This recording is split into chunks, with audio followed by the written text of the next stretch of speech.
to the Rabbanu Shalom, even when they are in Galus, even when they're lining up for the gas chambers.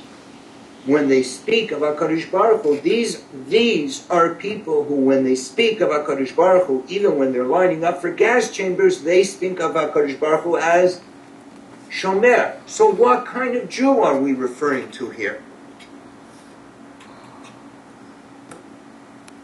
What kind of Jew are we referring to? Because remember, Chazal are teaching us this is the definition of a human being. Ma'aveh zeh ha'adam. We're learning it from a puzzle. That means Chazal say that these two short psukim are defining for us what a human being is. And it's incredible that in the context of the pasuk that teaches us what a human being is, we don't refer to Hashem as Hashem. We don't refer to him as Rabbanu Shalom. We don't refer to him as Elokim, Elokai, Hakel, Hamakom, this, that. We refer to him as Shomer. And it's something we never use. What's pshat? Again, do you understand that if Chazal are going to take a pasuk and they're going to say that this pasuk is so important that it defines for you what a human being is, do you agree that you have to look at the context of the pasuk? We don't play games and say, oh, this pasuk appears here. If it appears in a certain context, it's telling us something. Plus, what is the context of this chazal? They're trying to define what? What maveh is. And what's the context of maveh? Arba, avos, nezikin, 4 avos of damages. And so the name you're going to choose for a human being who's causing nezek is maveh because he's a daven. Does that make sense to you? The name, we could say ha'adam as one of the arba avos nezikin. No, we didn't want to say ha'adam. We wanted to refer to damages caused by a human being as maveh. Why? That's a person. A person is a davener. What? You're talking to me about Nezikin, and in the context of Nezikin, you're speaking to me as Adam, as a Maveh, a Davener? Does that make sense? It does, because you're changing the world, you know. Go on. So, let's say you want to build something, and you start to dig out the foundation. So you're damaging the earth. You're changing it. It may not be...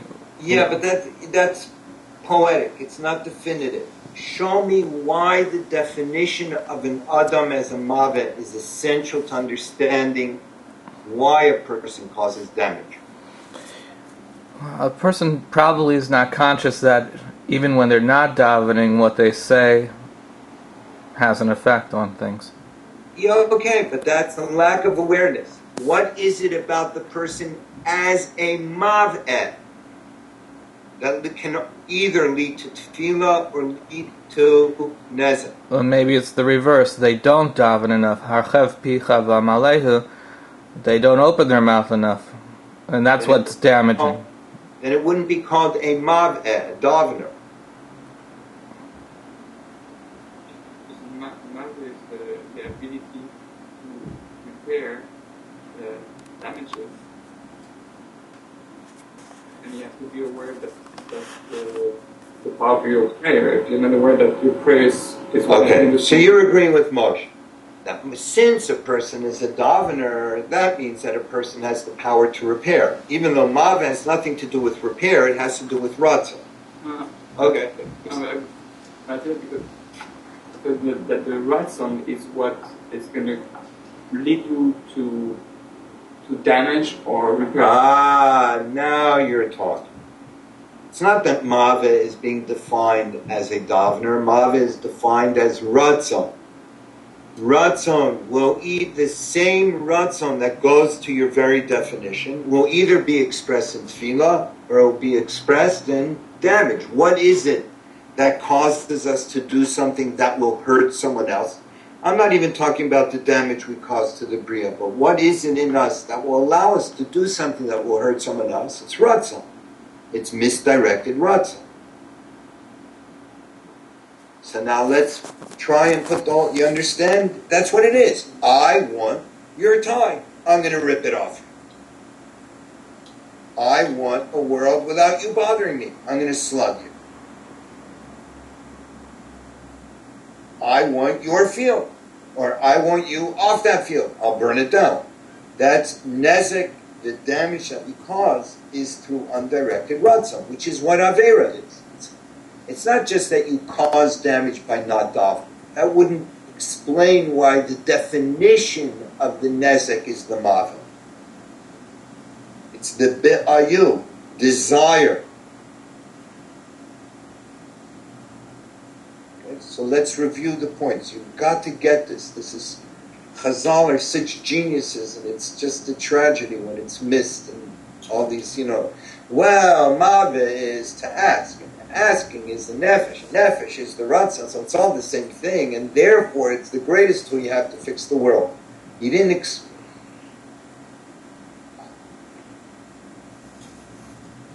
So understand, Tefillah is your opportunity, what Chazal are telling you, according to this approach. Chazal are telling you that Tefillah is your opportunity to articulate your Ratzon. And if you're not yet at a level at which you can articulate your Ratzon, Tefillah will guide you through the process of articulating your Ratzon. It will teach you how to look at yourself and say, this is my Ratzon. When a person can say, this is my Ratzon, then a person can say, this is my Nefesh. When a person is able to say, this is my Ratzon, this is my Nefesh, then he can daven, a real daven. You with me so far? Ratzon that is not directed turns a human being into a Ratzon expressor, a ba'ayu, a mave, which causes damage. What makes a German make a Jew line up for a gas chamber? Ratzon. That's his Ratzon. And we know it's true that Hitler had a choice of sending supplies to his troops in Russia and winning the war, because he would have won. Or using the trains to ship Jews to concentration camps. What did he want more than anything else? To destroy the Jews, even if it meant losing the war. It is pure Ratzon, not pure in the sense of Tahar, but it is completely Ratzon. We live in a world of Ratzon. We live in a world of Ratzon without control. We happen to have a gift to teach us Ratzon, to help us articulate our Ratzon, to help us connect to our Ratzon, and then to articulate that Ratzon, which is Tefillah. But a human being is a Ratzon, is a desirer, a ba'ayu, a mavin. We live in a world of rampant Ratzon, uncontrolled. The only thing that protects the world, when you have human beings running around with all this Ratzon, is a sense of Shomer. When Klal Yisrael is in the Gullus of Edom, and they understand that this night is a night completely a night of Ratzon run rampant without any control, without any direction, without any sense of the connecting to HaKadosh Baruch Hu, to the source of all existence, you understand that you live in a world of complete, utter darkness.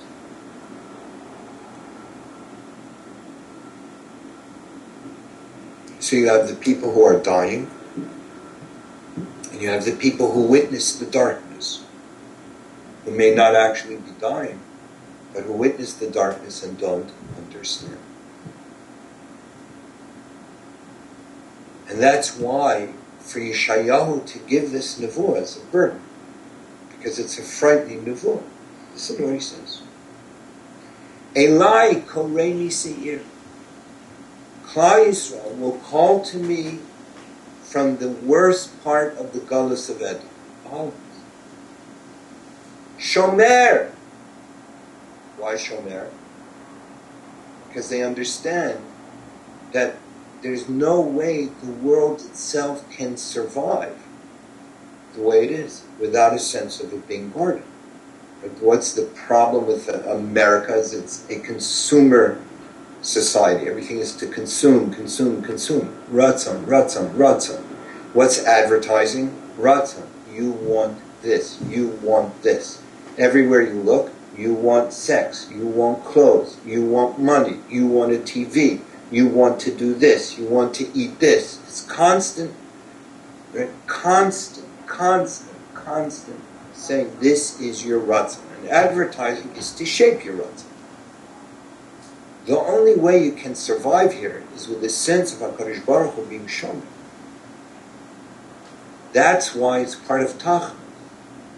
The Nafshi nivhala ma'od. I'm totally confused. Nafshi is my what?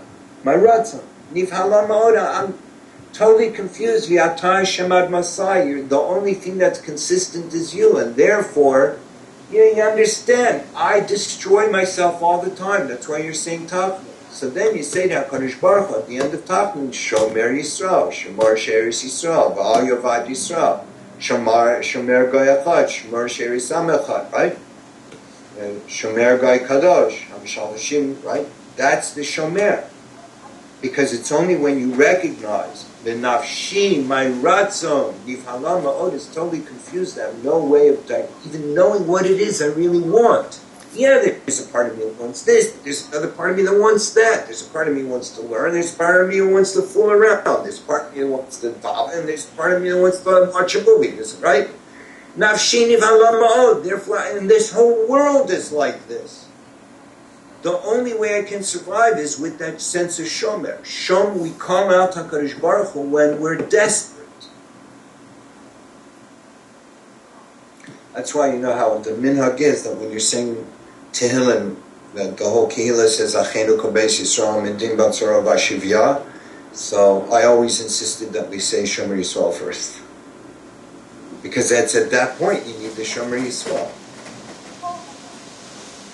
And until you acknowledge it, you don't have it. So now, they say Shomer, Mami Laila are the people who are dying. Shomer, Mami Leil, which is a softer expression of night, are the people who are watching it. Amar. So the Shomer says, Asabok, right? Morning is coming. Morning is coming. V'gam Laila. But there will also be night. Yeah, morning is coming, there will be a Geula, it's coming. Im tiva'ay tiv'ayun ba'ayun. Now you have to know, if you desire. You want to learn? Want to learn. You want to daven? Want to daven. You want to be Davak B'Hashem? Want it. You understand? It's not just you have a fleeting Ratzon. Im tiv'ayun. You have these moments of where you have this Ratzon. So then, Be'ayu. Want. Then you understand?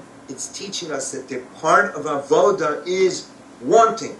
That you catch glimpses of what you desire, and part of your avodah is, that's what I want. You learn how to focus your desire. What's the tool for focusing your desire? It's not to ask. You can't ask before you want. And he's skipping an essential part of the avodah. An essential part of the avodah is want. In tivayun, I'll have a fleeting Ratzon. Yeah, I got to learn all Shas. Okay. Oh yeah, I gotta learn all Tanakh. Yeah, okay. I gotta daven better. Okay. I gotta learn more Kabbalah. Okay. I gotta do better at this. Okay. I gotta do better at that. Right? And we all have these fleeting moments. But I do. Okay. Want. Choose what you want. Know what you want. So then he says, but then what are you going to do? It's incredible. Shuva, do teshuvah, and Yisrael, you will come. Yeah, I can learn Rambam, I can learn Mitzvahs, I can learn Hashkafa, I can learn Nach, I can learn Kabbalah, I can learn Chumash, I can learn Hilchos Shabbos, I can learn Halacha, I can learn Tshuvas, I can learn Gemara, I can learn whatever I want. But I have an hour. If I take my turn, what do I want to learn the most? I take out a sefer and I learn. That's not a choice. I need to choose one thing, so I take it and I learn. If I didn't decide this is what I want at this moment, I won't learn well. Because there's a part of me, my eyes will look up and say, maybe I should take out a Ramchal. Maybe I should take out a Tur. Maybe I should take out the Chovas Halavamos. Maybe I should take out the Toldos Yaakov Yosef. Because my mom...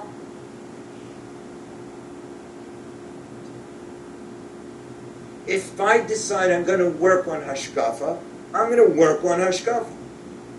But if I say there's a part of me that wants to learn a lot of Gemara, and there's a part of me that wants to learn a lot of Halacha, and there's a part of me that wants to learn a lot of Navi, and there's a what my Bi'ayu is at this moment. And therefore I don't really want it. And because I want it, a low level, but it's not what I want. When you say, I want that woman, I want that woman, I want that woman, I want that woman, I want that woman. We all want all those women. What's the point of being married and having a relationship? There's one woman I want the most. Doesn't mean that you don't want other women, but there's one woman you want the most. If you don't want her the most, your mind will always be with other women. Okay. The question is, you got to understand, whatever, I don't want to go into it. Okay. I want to read to you how Rav reads this Gemara. It might be useful to, I think Rebbe said at the beginning that Rebbe would show us that tefillah would help sharpen our ability to choose what it is we desire the most. Yes. We're going First you got to understand it, the concept. Mm-hmm.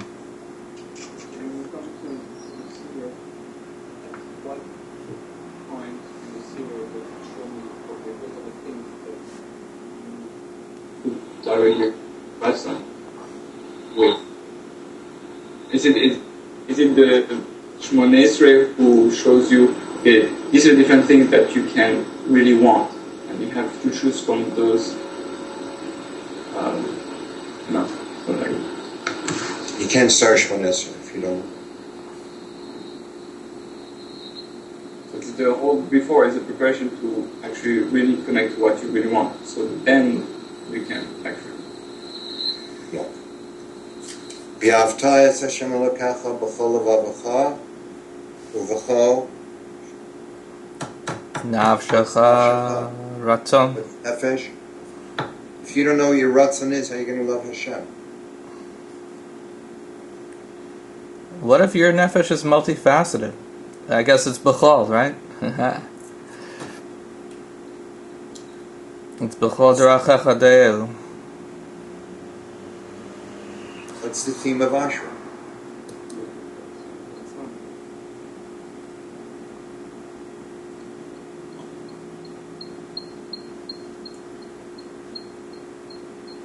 So then why do you need the Shomayr when you don't want? It seems, I just had a very happy feeling and thought that basically you would be making a serious mistake if you chose to exclude any of your Ratzonot. That basically you have to do it b'chol nafshecha, with every single thing, and not to slice off any part of your Ratzon, as long as it's a kosher Ratzon.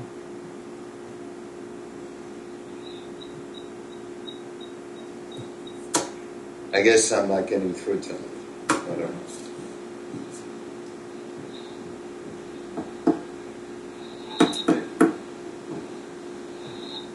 I know it's very dangerous territory, but would I mean that while I know this ministry has needs like the 10 spheres, would I mean that my Ratzon, when I really know what I want, then I'm able to I have 10 different directions in which I can express it, and No idea what you're talking about. No idea. No, I just don't know. I don't know. I'm honestly no idea. I can break my Ratzon in 10 different directions. 10 bits. Okay. I don't know anything about that. I'm not familiar with the idea. No, I'm not. I'm not saying you're wrong. I'm saying I have no idea what you're talking about. There's a structure to the Amidah based on the spheres, right? Yeah. So it has to be similar to the structure of your neshama. So that when you Ratzon, you connect to Ratzon, then the same structure that you connect to, you're able to express it through the words of the synonymous. So that parallels your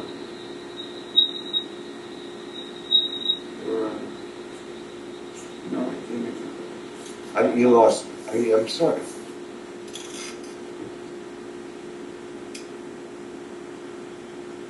It's like when you have a Ratzon, it activates, I guess, the 10 of your powers. I know what that means. Yeah, if I have the Ratzon to do. Give me an example. I start like today. I want to become a giver. A gift. So Why? I feel that's what my Ratzon wanted. By today being a giver, that's the way I would be able to emulate Hashem. The way. That's the way you'll be able to what? Emulate Hashem. Emulate Hashem. Why do you want to emulate Hashem? To become attached to Him. So then what you want is to become attached to Him. Right. So then I don't know what you're talking about. Yeah, but the way to get there is by using my Ratzon. But no, your Ratzon is to be attached. That's what I'm telling you. When you said I want to be a giver, that's in Tivayim. You have a lower level Ratzon. Be'ayu, what is it you want?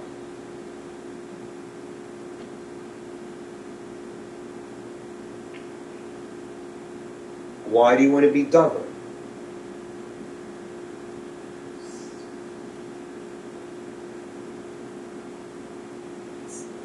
How do you know?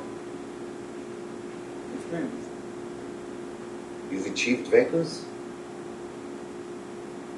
I don't know my level of compared to other level. I know my level because sometimes I have glimpses of being. So what you want then is pleasure.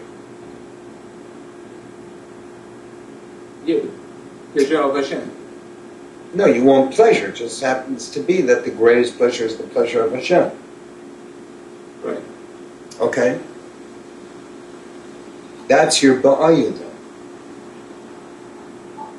Do you understand? Okay. When you said I want to be a giver, that's in tivayim.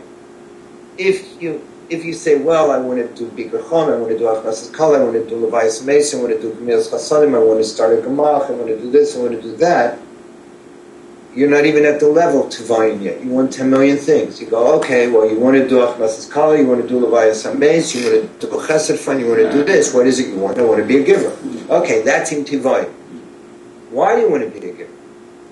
Because I want to emulate Hashem. Good. Why do you want to emulate Hashem? Because I want to be Davak in Hashem. Why do you want to be Davak in Hashem? That's the Ba'ayu. By the time you get to Shemona Esrei, you're at Ba'ayu. It has nothing to do with you anymore and going in different directions and this and that.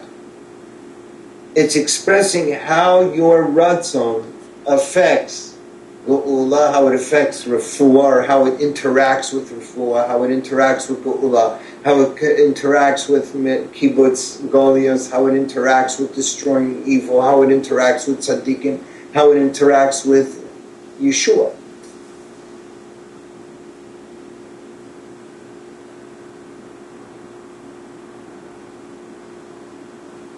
Meaning the consequence of my Ratzon? The What concept. do you mean by interacts? If your Ratzon is to be a Davok, and you carried yourself from the beginning of Shemoneh Esrei up to this point, so that you're able to define that what you want is to be a Davok, then you're understanding that in order for you to be a Davok, there has to be a world of the Ratzon of Teshuvah. And the Ratzon of Teshuvah happens to be work through the Sphira. This has to be a world in which there is a gift of Slicha, which happens to work through a different sphere. The Tikkun of this world needs Geula,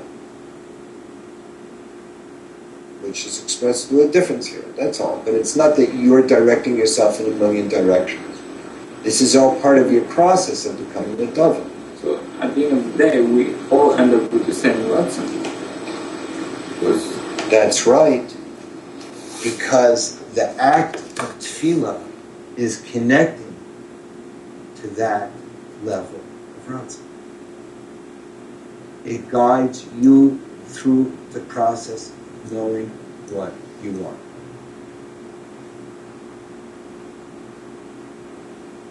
So I just have to know that that's where I belong. I don't have to look thousands of hours thinking, okay, what's my Ratzon?